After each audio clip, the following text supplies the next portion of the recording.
Hi everybody, I'm Scott Munson, Superintendent in Marshall. Glad to join you today for this edition of Tiger Talk. I'm happy to welcome a familiar face to many of you, although he is in a new role this year. This is Jeremy Williams, who is our district's Director of Teaching and Learning. Jeremy's been in the district for a number of years in a variety of different positions, and we'll let him share that here in a moment. But we also want to talk today about the world's best workforce and some of the things that Jeremy is going to be involved in this year in his new role. So Jeremy, thanks for being here today. Appreciate you coming in. I know this isn't always the most comfortable situation or setting to be in, but hopefully this is a way that we can keep our community updated on the important work that's going on and just help them to understand a little bit more about the Marshall Public School District. So just share a little bit about yourself, Jeremy. Obviously, a lot of people will know who you are and your history, but there's also a lot who won't. Sure. Well, this is my 18th year working in the Marshall School District. Like you said, a number of different roles. I started off teaching at the high school, actually taught Spanish at the high school. I've been assistant principal at the high school, at the alternative school. I was principal out at Westside for a few years, and now happy to be in the district office, Director of Teaching and Learning. So you've been with third and fourth graders all the way through high school students and alternative school students, and now more in a district-wide role. Jeremy, I know you and I had visited, and my sense was that you really liked working as the principal at Westside, and certainly you were doing a good job. A lot of great things happening at Westside and all of our buildings. What about the Director of Teaching and Learning position was attractive to you, and why did you choose to pursue that? What I'm really excited about this role is I've had experience at all the different levels, and now to be able to really focus on that district-wide perspective rather than focused on just one building. I can look at more what we're doing and how we can affect change for our kids. Absolutely, and I'm really happy to work with you. Amanda Grinauger, one of our colleagues, is now an assistant principal at Parkside, and in some ways you folks kind of flipped. Right, but and Amanda did great work as well. So we're going to maybe start or focus our conversation today on the world's best workforce. Been around for a while. I know a lot of times when it comes up, maybe staff and parents and families and community members, they don't know a lot about it. So how might you explain the world's best workforce to those who are watching this program? Sure. Well, World's Best Workforce is a bill that was passed for Minnesota back in 2013.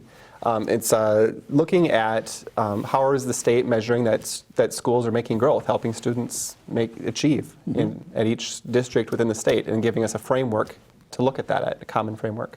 And when you talk about a framework and you, going back to the 2013 legislative session, a bit of history, which you're probably aware of, it was the World's Best Workforce was almost sort of a last minute. We hadn't heard a lot about it, and I do think it's good. I think it's a good measure of our accountability in some of the different areas that you'll talk about. So the Department of Education gets this directive from the legislature, and they say, okay, it's time for World's Best Workforce. Here's what you're going to do. What does the Department of Education have to do in this situation with the world's best workforce? How do they direct those efforts, if you will? Sure. The Department of Ed from the state, they give us 5 general goal areas. We look at all students ready for kindergarten. We look at reading well by 3rd grade, some common measures that were part of No Child Left Behind. We look at closing the achievement gap between different groups. We look at college and career ready for our upper level kids, and then we look at all students graduating on time, things that all school districts are working on, and the state has a common thing. And then the district gets to set specific goals and action steps tied to those areas. So we'll talk about those goals and action steps in a second, Jeremy. And this is maybe more philosophical. Why do you feel like the legislature and the Department of Education and us as educators would value those 5 things that you talked about? Kindergarten preparedness, reading well by 3rd grade, reducing or eliminating achievement gaps, having all students graduate, and having all students be college and career ready. Why might everyone have felt those things were important, do you think? I think that's kind of the cornerstone of what we do. We get kids into school, and we have to make sure we're making growth as we go along, and we need some common measures to look at for that. What are things that apply to each of our districts, and things that can tie back down to the classroom level that teachers can work on, helping our kids continually make growth. And it's interesting, at the start of the year, one of the things I shared with our staff is that research shows that if you have a goal and just try to go out and accomplish it, I think there's like a 17 or 18% likelihood that it will actually happen, whereas it's in the 80% success rate if you have that same goal and are deliberate about planning your efforts and actions and measurements and things along the way. So really, when you look at the whole spectrum of what we do, because the end of things for our students really is graduation, and the start of things for our students in many cases is kindergarten. We certainly have programs, community education and adult-based education past graduation, and we also have early childhood classes before kindergarten, but really the bulk of the work that we do is kindergarten through 12th grade, and now we've got sort of some checkpoints along the way. So let's talk about those 5 specific areas, Jeremy, and how have we gone about setting the goals in those areas historically? How do we do it every year? What do we look like? And then we'll talk about the action plan pieces. Sure. So at each site, we have site improvement teams. It's a leadership team, including teachers and administration. And those teams, they look at our strategic plan for the district, where we say in 5 years, it's a 5-year plan. Where do we want to get? What are our priorities? What are areas that we need to improve in? And the site breaks those down to things that they would specifically work on. So like the high school is not going to work on students ready for kindergarten, but Parkside's going to look at that. And they're going to talk with our early childhood programming and our kindergarten programming, what are our needs and how are we going to meet those. So teachers, leadership team, the teachers on those teams at each site, they're writing those specific goals and action plans. How will we achieve each of these different steps? And it builds through. So Parkside and Westside are going to be focused on students ready for kindergarten, reading well by 3rd grade. Middle school, high school, I'm going to start talking more about college and career ready and students graduating on time and plans for that. Looking at all demographics, thinking about if we have a newcomer student from Guatemala who comes in at the end, how are we going to help that student achieve graduation? And really drilling down to, like you talked about, individual students at some point in time, but maybe more holistically in terms of groups of students, grades of students, cohorts of students as they travel from 1st to 2nd and 2nd to 3rd and 9th to 10th and things like that. So the site leadership team is district administration and staff, and obviously there's input and discussion at each building level relevant to the goal that most pertains to that site.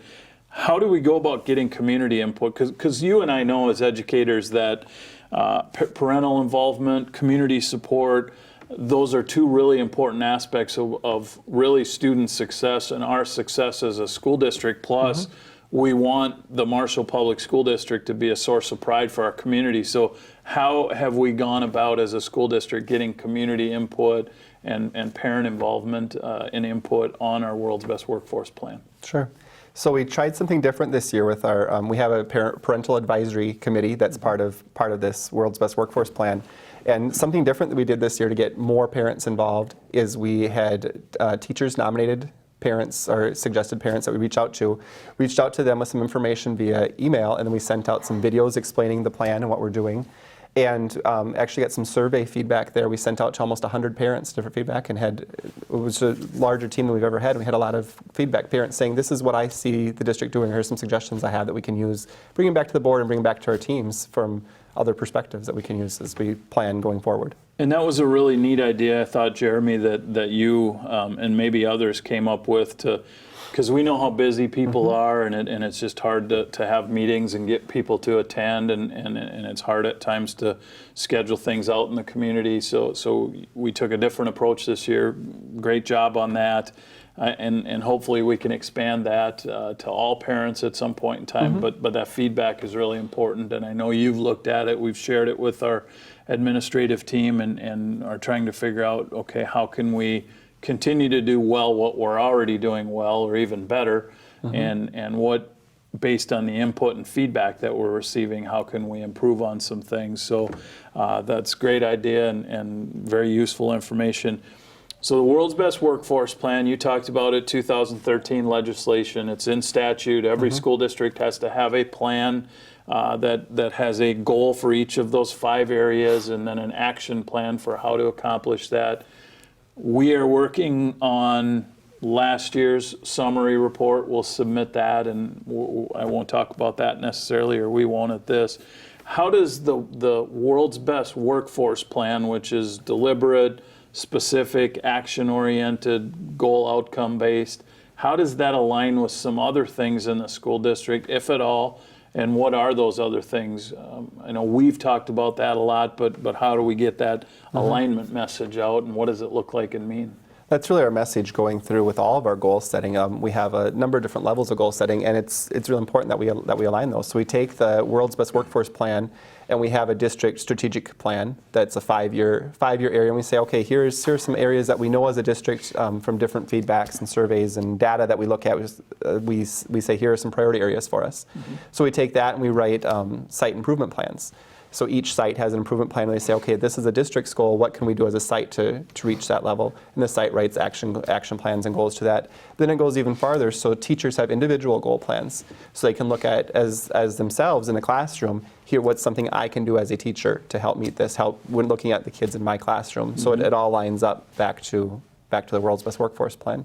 And it's interesting, and I don't know how many people actually know this, Jeremy, but we're a Q-Comp school or an alternative pay school. I think one of the originals in the state of Minnesota, maybe, and really from almost every level. I mean, we have students who are setting goals in their classrooms. Obviously, our teachers have individual professional goals. Our administrators have goals that tie back to student achievement. We have you talked about them, site continuous improvement plans that are goal-based and action-oriented at each site. We have the world's best workforce plan, really more comprehensive, like we talked about, the 2 bookends of K-12 education.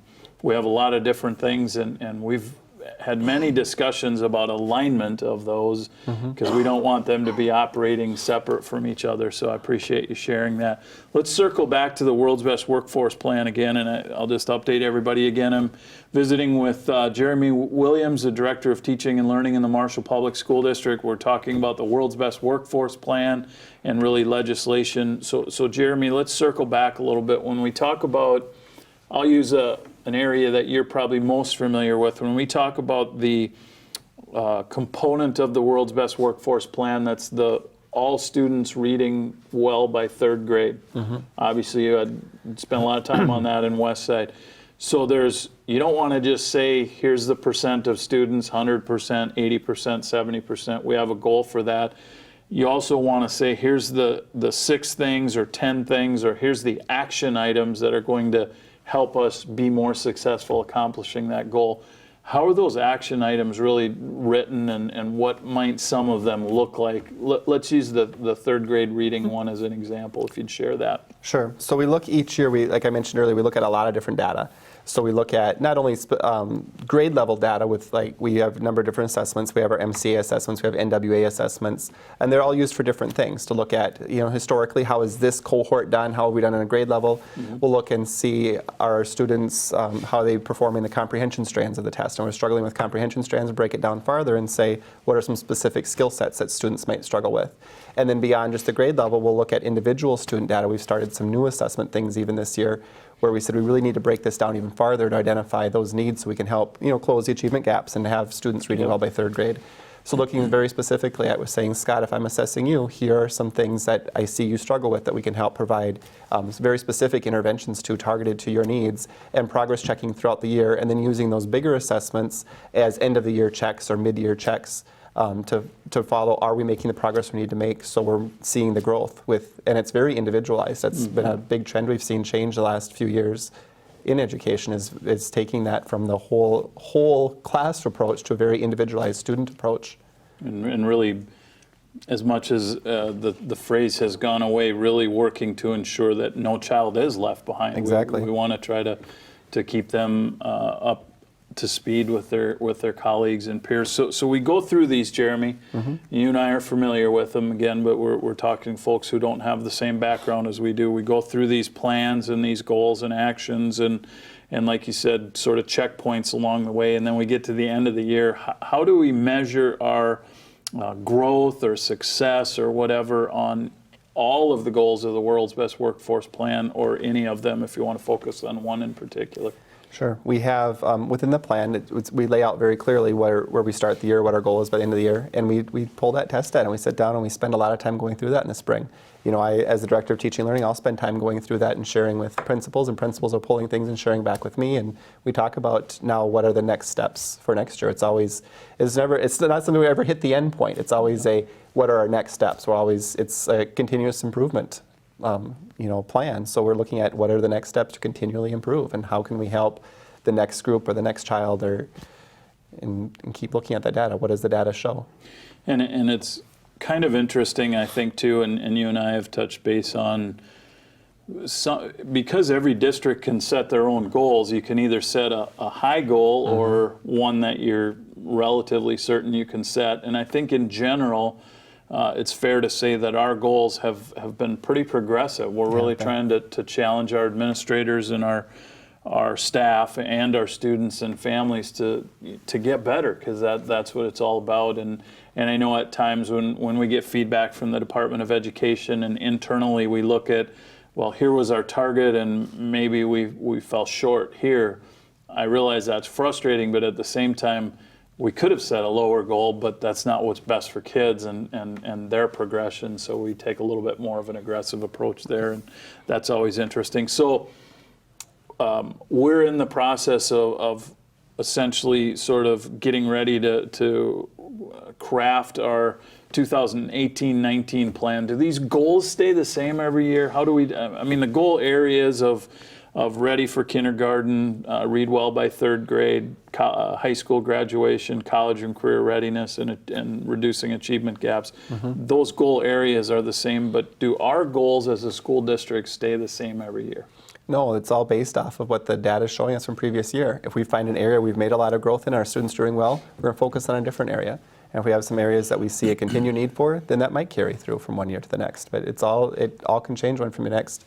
I even think about from one cohort of kids to the next. The third graders this year look a lot different than third graders did last year. There's different needs in there, so the goals might look different to meet their needs. Well, let's take a little bit of a walk away from, although relevant, walk away from World's Best Workforce for a second and talk about NWEA, which is an internal assessment that we choose to use as a school district, where our students take NWEA online tests in reading and math in the fall, in the winter, and the spring. And if we're both seventh graders and you score a 210 on the math in the fall and I score a 206, our typical growth or anticipated growth, sort of where we want to be at the winter and at the end of the year, is different, and that's been a really helpful tool. As we talk about academic goals district-wide, Jeremy, we often talk about a cohort group, so a graduating group of students, and like a group, last year's group of third graders who are now fourth graders, and I don't know the data for them specifically, nor do I expect you to, but let's just say that 75% of last year's third graders were proficient in reading. What would be our goal for this year and why? How have we approached that? Right. Our goal from the one cohort to the next, we take at least 3 percentage points and say we're going to grow at least 3 percentage points from one year to the next. And we didn't just pull that number out of thin air. We've worked with NWA and with their data people and talked about what is a reasonable amount of growth. And a lot of times when we're having those conversations with NWA, they're telling us, well, your goal is really high. And our teachers are really always pushing themselves, and they always want, we'd love to have 100%. We have to be realistic, and it's a stretch goal, and say how far can we push these kids and how high can we get them? And that's really, so 75% of the third graders last year were proficient. We want it to be at least 78% this year. That's for every grade in reading and math that we do NWEA tests with. We also have another component to that, Jeremy, that's sort of interwoven between a lot of academic things that we do with NWEA and all these plans, and that's, we want 70% of our students to meet or exceed their typical growth from fall to spring. Can you talk about that a little bit and why that's important too? Yeah, so the NWA test, that's the nice thing about that test, it's a nationally given test. So we're not looking at just data from Marshall, but we have access to typical growth data over students from every place in the nation. So they can say, it's predictable that if you mentioned a 210 on the math test, it's predictable that if Scott scored a 210 in the fall on the math test, he would grow this many points by spring. So, and then they can also, because they have so much data, they can say with reasonable, they can reasonably say this number of kids will meet this percentage of growth. So we have a lot of normed data to use there, so we can say, are we meeting the growth that we should be making? Not just are we making growth that we think is maybe right from our relatively small number of students. So we use that information and that nationally normed data to make sure that we're really making good, strong growth with our students. And in that situation, every student knows in the fall where their maybe their goal or where their peers nationwide, and it's like hundreds of thousands, if not millions of students that take the NWEA in reading and math nationwide, maybe even internationally. So a student knows in the fall where they would typically end up in the spring, and that's where we have drilled down to, in many cases, students setting goals similar to what our staff set in buildings and so on and so forth, and saying, here's how they're going to accomplish them. So 70%, we've talked about this, Jeremy, NWEA and other assessment firms would say, well, you should probably set that at a number just over 50%, because that's pretty good, really. And the norm would be 50%, absolutely. And I remember when we sort of circled back to and tried to figure out where to go with this, we had some pretty good discussions with them, and we settled on 70%, and they think that that's aggressive. But yet we meet it and exceed it in many cases. There's times when we don't, but a high percentage of the time we do. Do you think 70% is realistic? A good goal for 70% of all of your students as a teacher, or my students, or whatever, meeting or exceeding their individualized growth goal? You think that's realistic or a good number to use? You know, like I mentioned, I've been in the district for 18 years, and we've used NWA all those 18 years. And when I first started, I would have thought, I'm not sure. But the more I've worked with the data and the more I see it and how it works, yeah, I think that's a very reasonable number. It's a good, strong stretch goal for our kids to make that, and they're doing it. It's fun. I watch my own children come home, and my 9-year-old will sit and say, Dad, I scored this in the fall, and I have to hit here by spring. So, you know, and he's excited about it. He's passionate about that too. And you know, it's maybe not all kids are, but it's fun to see them come home, and the kids know where they need to be as well. Absolutely, and the nice thing, or one of the nice things about NWEA, is that if a student really struggles, maybe a first grade student really struggles and scores a 140 in reading, that's okay, right? Absolutely. You might, as a first grade student, score a 170 or whatever. But the student at 140 has more, I'll say, potential for growth than a student at 170, because I don't know how to explain that in any other way, but I've really come to appreciate that aspect of some of the resources and data that NWEA provides us. Any thoughts on that, Jeremy? Or?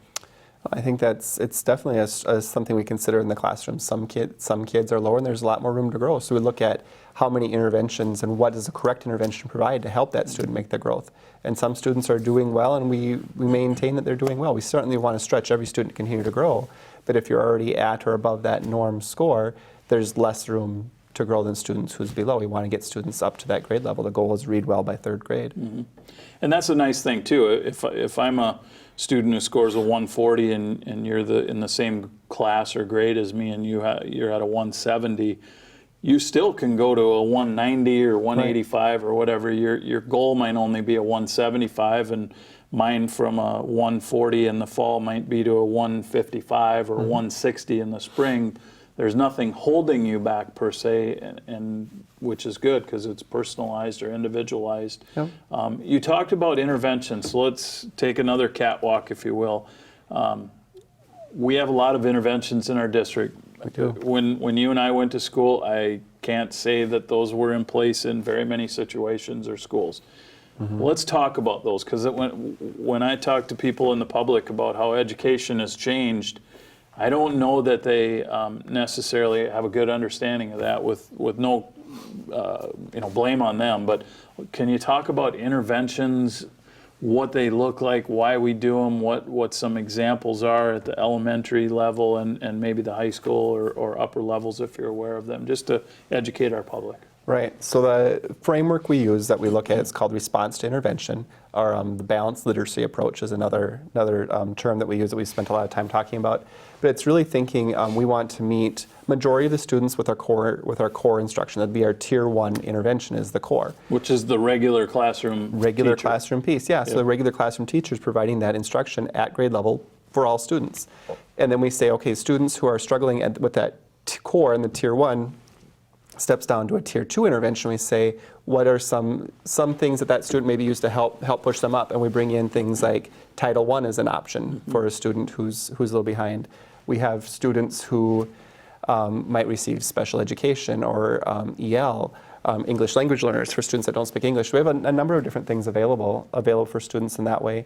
And if for the students where that tier 2 might not be enough, and sometimes a tier 2 is going to be, a lot of times a tier 2 actually is going to be right within the classroom. Yep. It steps up to a tier 3, and that's our most intensive intervention, where they're taking that same concept but breaking it down and helping the student catch up to where the other grade level peers are at. And that for certain could be a title teacher or a special ed teacher or somebody else coming in the classroom beyond the regular ed classroom teacher to provide an extra push of service to help the students reach grade level.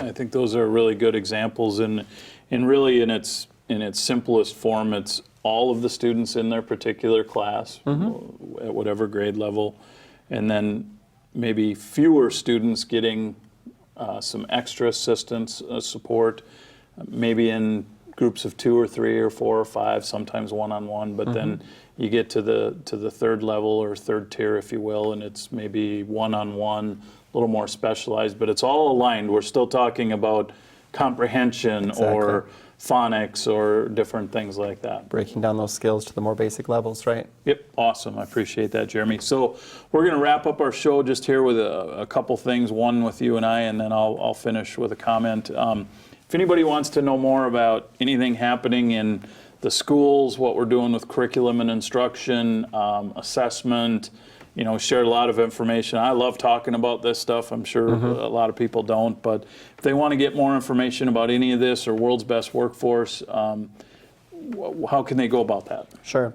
So World's Best Workforce, there's a lot of information on the Department of Ed website they could join, education.state.mn.us, or they can come to our district website. We have our specific plan is on there, and our achievement levels and such is posted on our website. That's marshall.k12.mn.us. Certainly reach out via email or phone call to the district office to either one of us as well. I think the phone number is 537-6924, 6924, if I'm not mistaken. So appreciate you sharing all of this information, Jeremy. It's, like I said, I enjoy talking about it, and hopefully it's a great way to educate our public on what's going on. So we'll wrap up this edition of Tiger Talk just with a couple comments. A lot of things going on. Jeremy and I talked for, 25 minutes, and we really just touched the surface of everything happening in the school district, and just focusing in this case on World's Best Workforce and assessments and student growth and goals and alignment and a variety of things. Please feel free to check out our website, to reach out to us if you ever have any questions. I would also like to say that we've been doing a lot of input gathering relative to a long-range facilities plan for our school district. We've done some surveying, some focus groups and one-on-one meetings. We've had a couple of community input sessions. We've met with our administrative team and walked through a series of questions to really hone in on some of the specific themes. We've also done the same thing with the school board. That's been going on, I think, in an organized fashion for the last probably 2 months. We're looking to wrap that up here later this month and try to break it all apart into the most usable pieces.